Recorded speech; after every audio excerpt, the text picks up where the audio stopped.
Concrètement, Blulinea est un opérateur d'objets et de services connectés dédié à la santé.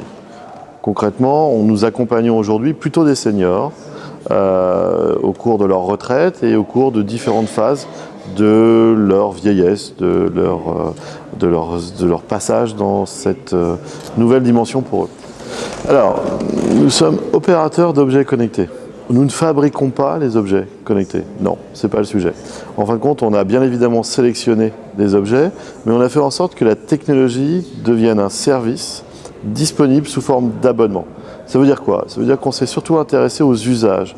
On s'est surtout intéressé à l'accompagnement qu'on pourrait faire de personnes âgées grâce et en utilisant des outils qui sont les objets connectés, mais pas seulement.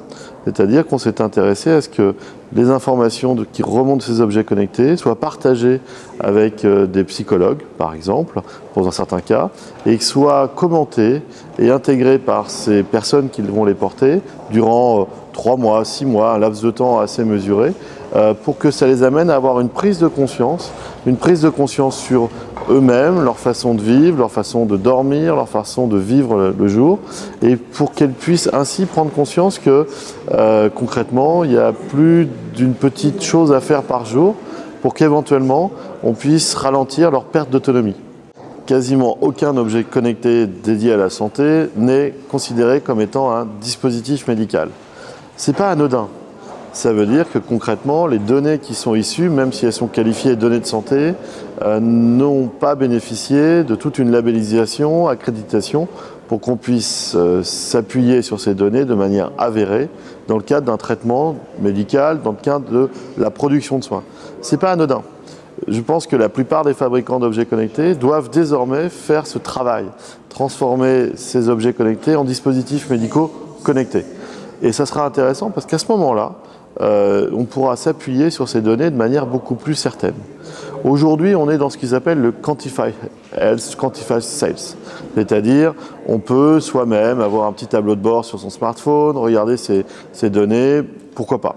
Et ça, surtout, ça amène à prendre conscience qu'il faut marcher plus, dormir plus, prendre soin un peu plus de soi, parce que forcément, ça pourra avoir un impact plusieurs années après. Ça, c'est concrètement ce que nous sommes amenés à faire. Et quand vous me posez la question à savoir la différence entre un tensiomètre du médecin et un tensiomètre connecté, aujourd'hui, c'est simplement le fait, surtout, qu'il n'a pas été labellisé comme étant un dispositif médical. L'objet connecté peut être un véritable petit outil d'alerte, mais ne doit pas être l'unique outil qui permet d'avoir un diagnostic médical. Ce serait dangereux. Alors, il est important déjà de noter que le fait qu'Apicil accompagne aujourd'hui le développement de la start-up Blulinea, c'est un fait unique en Europe.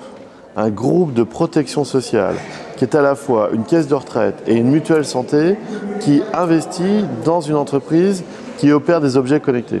Ça, c'est une première en Europe. Et concrètement, c'est pas anodin.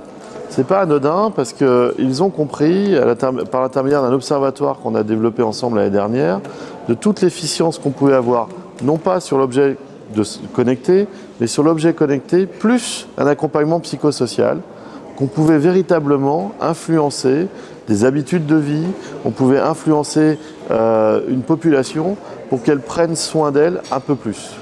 Et ça, c'est pas anodin. Et qu'Apicil ait entamé cette démarche, par exemple, a donné lieu à de vrais produits et de vrais services.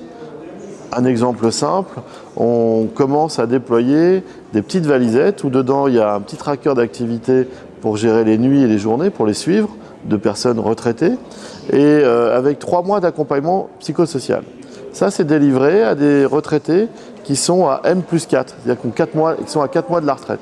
Les 3 premiers mois, c'est toujours simple, c'est un peu la fête, c'est les vacances. Et puis après, on arrive dans une période un peu plus papy blues.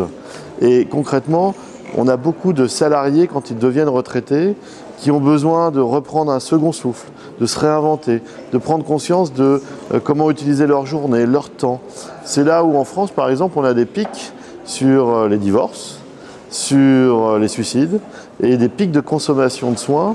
Si la retraite n'est pas bien abordée, 5 mois, 5 ans, 10 ans plus tard, on va avoir de véritables séismes dans certaines familles. On a tous autour de nous des histoires oui, en effet, monsieur Untel avait mal pris sa retraite et il n'avait pas pris du bon pied. C'est un bel exemple.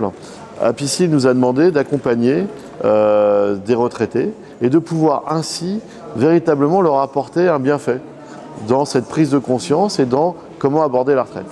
Donc concrètement, une mutuelle santé comme Apicil, une caisse de retraite qui est aussi Apicil, qui ose dire maintenant on va s'intéresser à éviter de réparer les gens et on va remonter la chaîne pour dire comment faire de la prévention et comment cette prévention peut être utile, bah ça c'est une démarche tout à fait innovante et qu'on peut souligner.